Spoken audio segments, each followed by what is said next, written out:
Jadi seperti janji saya kemarin, saya akan bahas sedikit ya tentang perubahan mobil ini dari SCVT Special Edition tahun 2019 menjadi RSCVT 2020.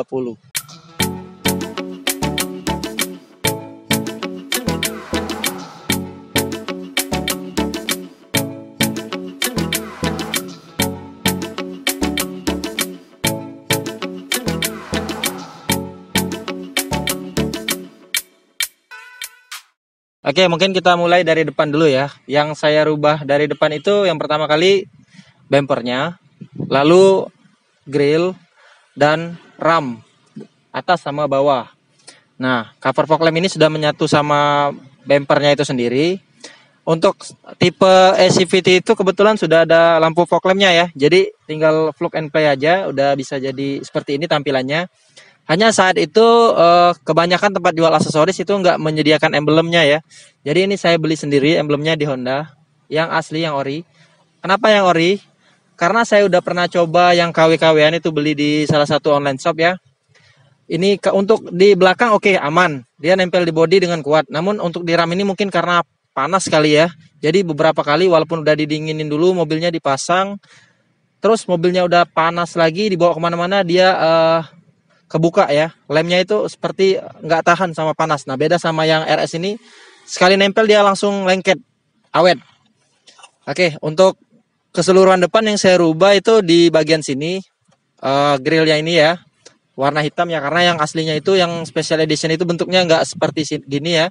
Jadi dia ada seperti dua buah tingkatan grill itu warna silver. Nah di sini juga saya nggak dapat ini kemarin. Jadi di tempat itu kemarin nggak dapet emblem yang warna ini, warna silver ini, Hondanya ini. Ini saya pakai yang lama, plug and play juga masuk. Oke, untuk bagian depan mungkin itu aja. Jadi pada bagian samping terlihat jelas ya. Ini sudah RS semua, dari mulai velg ya sama side kit kanan kirinya sudah RS semua. Ini side kit asli RS. Jadi ini copotan RS, langsung saya pasang ke Mobilio CVT saya. Pelek ini sebelumnya bukan pelek yang RS ya. Jadi pakai pelek masih bawaan CVT. Gambarnya saya sertakan di sini ya. Nah itu dia gambarnya tadi pelek sebelumnya. Ini baru saya dapat beberapa hari yang lalu dari salah satu bengkel pelek di kota saya ya, di kota Palembang. Saya dapat ini lumayan murah, jadi saya nambah peleknya aja itu sekitar 1 juta ya. Jadi tukar tambah 1 juta saya dapat pelek yang RS CVT. Walaupun pelek saya juga dual tone, tapi motifnya berbeda ya. Ini lebih racing lah menurut saya, lebih oke. Oke, lanjut ke samping lagi. Di samping ini perubahannya hanya 3 ya total ya. Jadi hanya side skid, pelek, sama roof rail. Nah ini roof rail RS. Tapi bukan yang asli ya, ini yang KW, tapi menyerupai roof rail asli. Masangnya ini juga lumayan rapi ya, kelihatan juga kan rapinya. Oke, habis ya, bagian sini nggak ada lagi, mungkin ada di sini kelihatan spoiler belakang ya. Namun ini untuk yang di bagian belakang ya, nanti akan saya bahas. Ayo teman-teman sekarang ke bagian belakang. Nah, di bagian belakang perubahannya juga nggak terlalu banyak. Yang pertama ada di ini. Ada di spoiler belakang. Ini harganya saat itu 650.000 sudah sama pasang di kota saya, di salah satu aksesoris mobil di kota Palembang. Lalu ada shark fin antena, itu saya belinya sekitar harga 80 ribuan kalau nggak salah. Nah ini juga bempernya. Bempernya nanti saya bahas di akhir ya, karena ini belinya satu set ya harganya. Hanya saja saat itu saya belum dapat ini list chrome ini, belum ada. Jadi list chrome ini nggak ada, jadi saya beli sendiri di Bukalapak kalau nggak salah, harganya sekitar 300 ribuan ya, apa 350 ribu. Tinggal nempel aja, tinggal plug and play aja, tinggal ditempel aja selagi lubang-lubang yang di sininya masih oke ya. Karena ini ada lubang, nanti dimasukin aja gitu, ditempel aja. Oke, untuk bagian sini sama aja ya. Jadi bagian sini sama aja, sebelah sini. Di sini pelek, kasih side skid sama roof rail. Nah, sama roof rail. Jadi bagian sini sama kayak bagian sebelah sana tadi. Oke. Nah, sekarang saya akan bahas berapa total biaya yang sudah saya keluarkan untuk upgrade mobil ini dari mode SCVT ke RS CVT.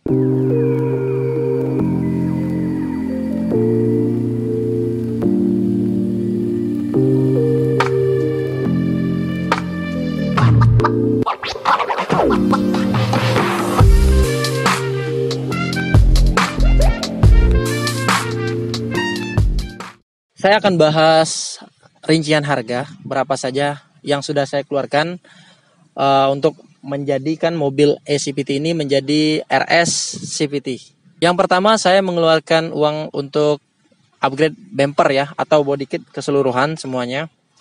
Di bagian depan itu mencakupi bumper depan, grill depan, ram depan dan ram atas dan ram bawah.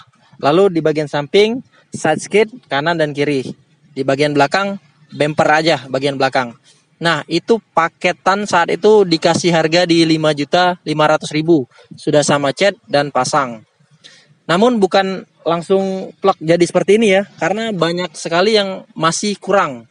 Contohnya, emblem Honda di depan itu yang saya kasih lihat di awal tadi itu belum ada. Jadi saya pakai emblem yang awal ya, yang bumper awal pakai ke situ.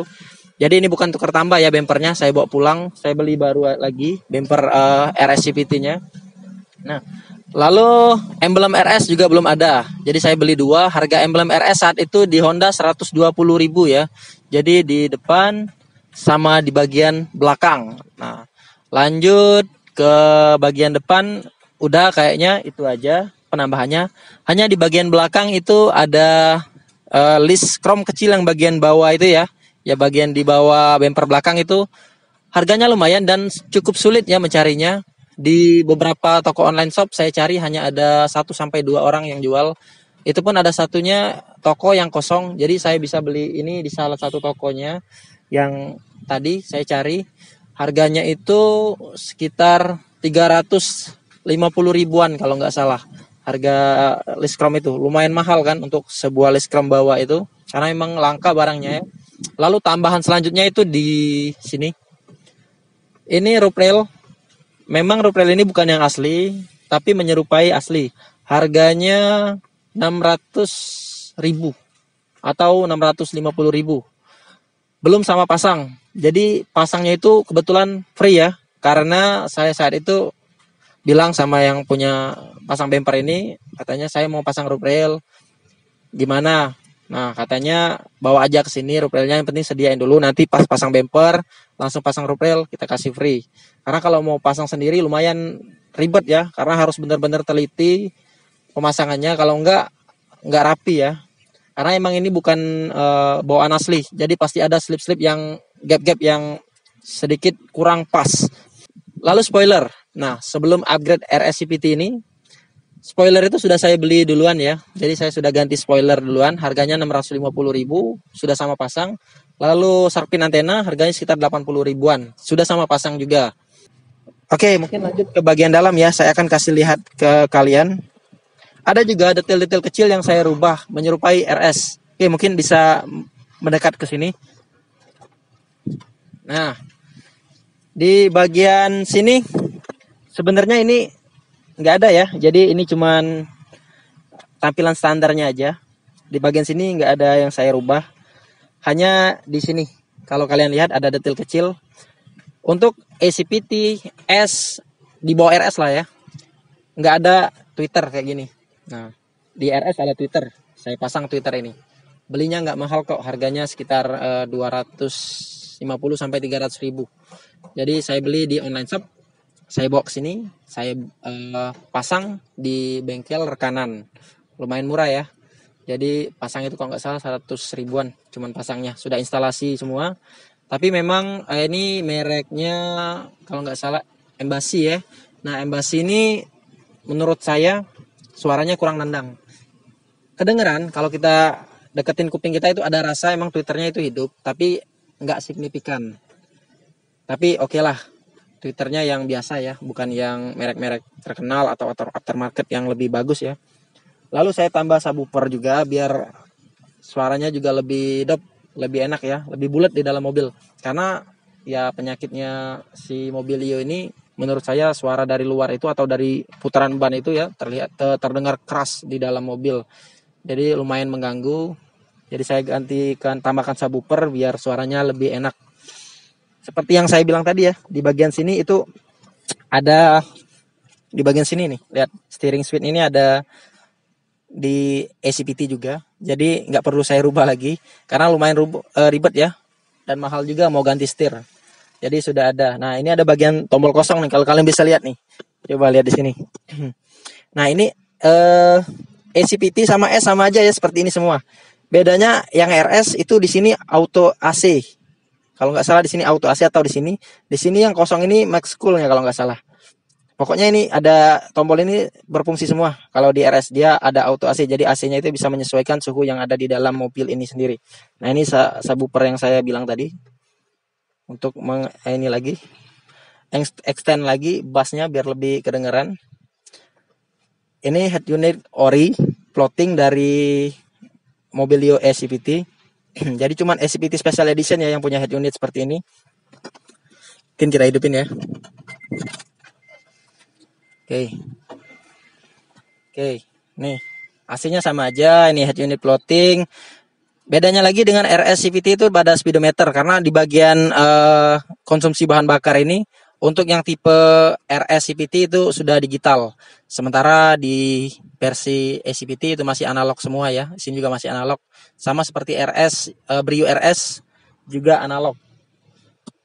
Di bagian sini nggak ada dirubah. Ini juga sandaran tangan ini, handrest ini bawaan original dari mobil ya, dari ACPT Special Edition dapat ini, sudah hanya ACPT Special Edition yang dapat ini. RS juga nggak dapat. Jadi ini adalah salah satu plus yang nggak ada di RS.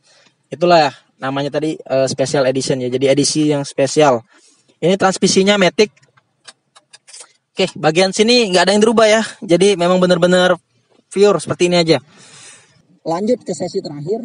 Saya punya tips ya untuk Anda pengalaman selama upgrade Mobilio ACPT ini ke RS CVT. Apa saja yang perlu kalian perhatikan? Oke, kita simak ulasan saya berikut ini. Yang pertama yang perlu kalian perhatikan atau kalian tanyakan kepada si pemilik bengkel yang menjual body kit RS ini, itu bagian kolong ini atau inner fender ini sudah termasuk atau belum? Karena saya kemarin nggak tahu ya. Lupa juga buat nanya bahwa inner fender ACPT itu dengan RS CVT itu beda. Jadi RS CVT itu bumpernya itu lebih panjang ke bawah. Saat digunakan dengan inner fender yang tipe ACPT, RS CVT itu kan ke bawah ya, lebih panjang ya bodinya. Dibandingkan dipasangkan dengan ACPT, inner fendernya itu nggak sampai ke bawah. Jadi bagian sini oke, masuk ya. Nah, coba lihat bagian sini, bagian di sini. Nah, dari dalam ini, di dalam ini itu batas sini hanya batas sini nih. Jadi ini bolong, kelihatan bolong. Gak enak kan kelihatannya. Ini kan kalau ini kan udah full, udah saya ganti. Itu bolong. Nah, kalian harus beli itu. Karena kelihatan banget mobil ini dirubah kalau nggak diganti. Terus juga bagian dalam bumper ini juga bakal kotor, masuk kotoran ya. Nah, itu nggak bagus. Lalu ini emblem Honda ini juga lumayan kan. Walaupun kalian bisa ganti yang kalian. Terus emblem RS ini biasanya kan orang nyopot itu langsung RS ya biasanya. Nah, ini kemungkinan bukan punya RS, tapi punyanya E yang biasa, warna silver kan bentuknya seperti ini. Dicat sama dia, jadi warna hitam. Itulah RS ini nggak ada emblemnya di dia. Kalian harus benar-benar detail. Lalu bodi mobilnya, bumper-bumpernya ini, cek benar-benar apakah sudah pernah patah, sudah sulam alis kan. Biasanya kalau patah di dalam kan sulam alis, dicat itu nggak kelihatan. Kalian harus benar-benar perhatikan. Lalu kerapatan di sini diperhatikan. Nah, ini kerapatannya oke ya, rapat banget ini. Catnya jangan lupa karena ini sedikit belang ya. Ya, bedanya dikit sih, wajar nggak masalah. Terus di bagian side skid. Side skidnya ini jangan sampai dikasih yang side skid buatan ya atau aftermarket ya. Menurut saya enakan kepalangan depan ori, sudah sampingnya juga yang ori, karena kan ada pengalaman orang dikasih side skid yang aftermarket, jadi lekukannya itu nggak seperti ini, beda ya, pokoknya beda lah, nggak oke. Tapi terserah kalian lah, selera kalian ya, kalau mau yang seperti itu. Pastikan lem-lem side skidnya juga kuat, ada di sini ada seperti pengaitnya ya, grip-gripnya ini juga kuat di bawah-bawah sini. Oke, lanjut ke bagian belakang yuk.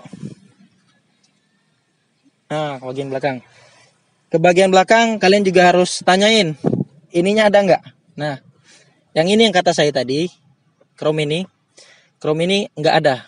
Dan kebanyakan emang orang yang upgrade di kota saya ya ini nggak ada.